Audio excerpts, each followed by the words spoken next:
Agus Kumaira dari mahasiswi Universitas Diponegoro, jurusan Sastra Indonesia.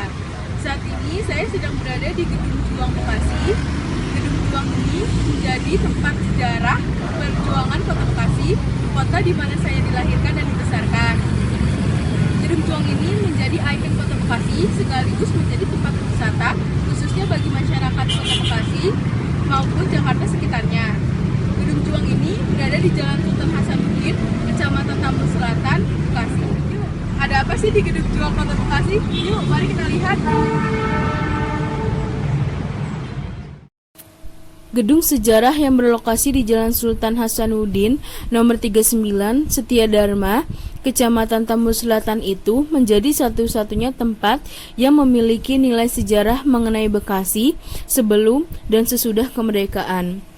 Gedung sejarah ini ialah Gedung Juang yang dibangun dengan campuran gaya Eropa dan Tionghoa.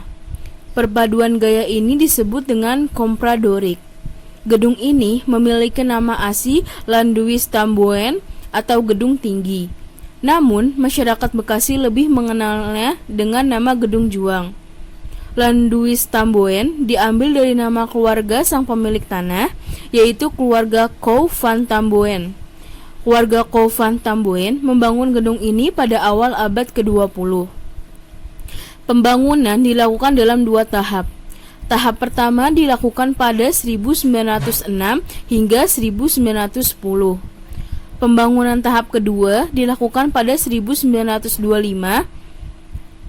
Di sekitar bangunan utama terdapat 4 bangunan lain yang ukurannya lebih kecil daripada bangunan utama. 3 bangunan terletak di sebelah timur dan 1 bangunan lain terletak di sebelah barat. 1 bangunan di sebelah timur saat ini difungsikan sebagai museum mini. Di dalamnya terdapat koleksi yang terkait dengan sejarah Bekasi. 2 bangunan lainnya dibiarkan kosong. Bahkan salah bangunan tersebut tampak tidak terawat.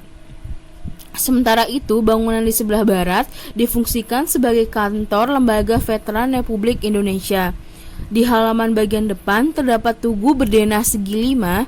Tugu ini mempunyai 5 panel yang menggambarkan sejarah Bekasi. Gedung ini awalnya milik Kou Zhengqi, seorang bangsawan dari Cina, dan tuan tanah Lieutenant de Chinesen. Mereka diperkirakan datang atau mendirikan bangunan itu pada tahun 1900. Pada saat itu mereka menyewa lahan pemerintah untuk lahan pertanian. Seiring berjalannya waktu, setelah masa penjajahan Belanda digulingkan dengan penjajahan Jepang, tuan tanah itu terusir. Hal itu dikarenakan Jepang tidak terlalu suka dengan bangsa Cina, sehingga gedung itu dikuasai oleh Jepang untuk dibangun markas militer. Kemudian ketika Belanda kembali menjajah Indonesia, atau tepatnya setelah masa revolusi, gedung itu dijadikan markas dari Tentara Keamanan Rakyat maupun basis perjuang Bekasi.